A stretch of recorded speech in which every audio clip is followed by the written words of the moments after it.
देखिए ये लड़ाई बहुत बड़ी है और ये लड़ाई इस बार इस बात की है कि महाराष्ट्र से लेकर झारखंड जो विधानसभा चुनाव 2024 के बाद हो रहे हैं, हरियाणा के नतीजों में बीजेपी ने बाजी मारी तो एक बार फिर से एनडीए वर्सेस इंडिया है। तो यहाँ पर बाला साहब ठाकरे की विरासत जनता किसको सौंपेगी, इसकी लड़ाई महाराष्ट्र में। बड़ी बात यह होती है कि हर चुनाव के नतीजे के समय यह कहा जाता है कि अब इसके बाद इस बहस का अंत होगा, लेकिन पटाक्षेप होता नहीं है।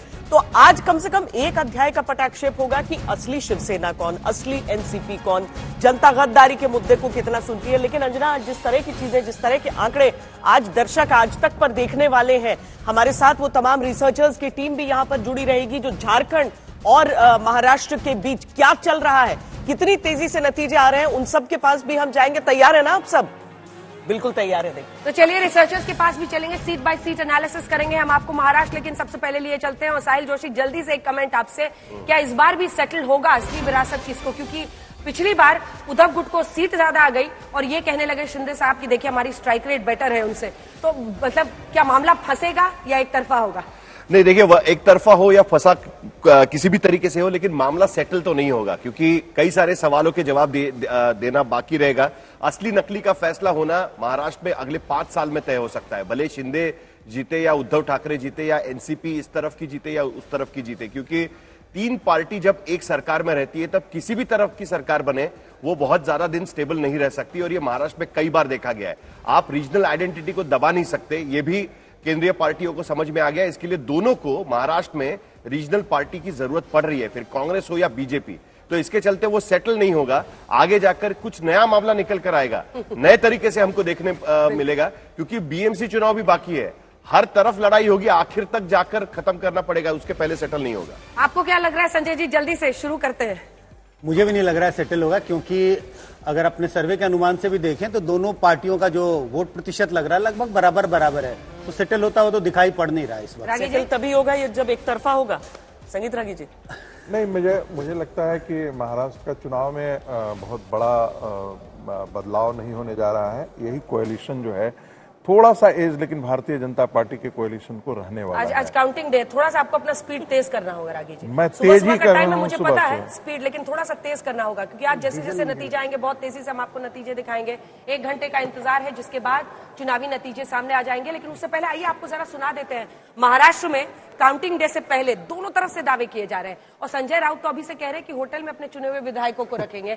रिसोर्ट पॉलिटिक्स भी सामने आ गई है। शायना एनसी जो कि खुद इस बार चुनावी उम्मीदवार है मुंबई से, शिंदे साहब की टिकट पर लड़ रही है, सुनिए क्या कह रही है।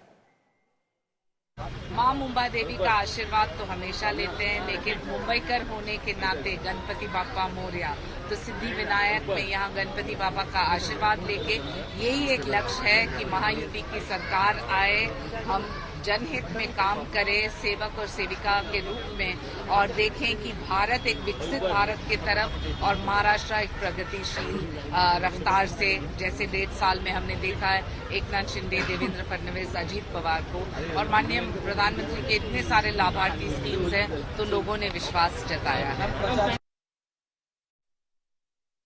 चुनाव लड़ रही है शिवसेना शिंदे के टिकट पर, शिवसेना के टिकट पर अगर हम कहें, क्योंकि शिवसेना वर्सेस शिवसेना यूबीटी, और ऐसी सीटें भी अनेकों हैं यहां पर, जितनी बड़ी संख्या में, कहीं तो केवल इसलिए क्योंकि आपका शिवसेना का गढ़ माना गया वहां पर, ओरिजिनल कैंडिडेट कोई और, लोग कंफ्यूज हैं साहिल इस बार। देखिए बीजेपी तो 198 सीटें लड़ रही है, 198 सीटें, क्योंकि खुद की 148, 4 अपने छोटे पार्टियों को, फिर उसके बाद 17 कैंडिडेट तो उन्होंने एनसीपी और शिवसेना को दिए हुए हैं, प्लस 24 उनके बगावत वाले खड़े हैं। तो इन किसी भी तरीके से अगर देखें तो इसमें से कोई भी जीत जाए तभी बीजेपी पॉजिटिव में रहेगी।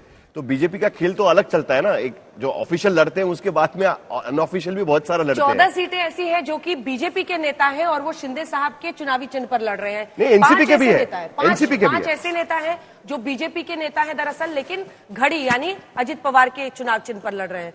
बड़े खुश हो रहे हैं। हाँ। मैं खुश नहीं, मुझे क्या खुश रहना है, कोई सही मान रहे हो संजय जी, मुझे क्या उससे खुशी होने वाली है? ये इसीलिए हुआ कि देखिए बागी ना बन जाए। मैं इतना जरूर कह रहा हूं कि देवेंद्र फडणवीस ने अच्छी चाल चली है और वो सबसे मतलब सुलझे हुए नेता निकल करके आए। इसीलिए नंबर्स पे डिपेंड बहुत रहेगा, अगर ज्यादा सीटें आती है बीजेपी को तो फडणवीस दावेदार भी हो सकते हैं। नहीं, मैं तो कह रहा हूं, नहीं, यदि कोएलिशन में यदि भारतीय जनता पार्टी 100 सीटें पार करती है या पिछले समय की टैली जो 105 की थी उसके लगभग भी बराबर आती है। तो मुझे लगता है कि कोएलिशन में तकरार जरूर होगा, क्योंकि जहां तक मुझे पता लगा है, शिंदे इस बार उप मुख्यमंत्री बनने के लिए तैयार नहीं है। शिंदे भी नहीं, फडणवीस भी सॉरी, नहीं, फडणवीस बनने के दोनों लिए तैयार नहीं है। नहीं, इन्होंने भाई अपने मन एक की बात हाँ, की नहीं है। वो बात सही है। इनकी मन की नहीं, बात नहीं, एक मेरे पैरेलल मन अलग की- चलती नहीं, है।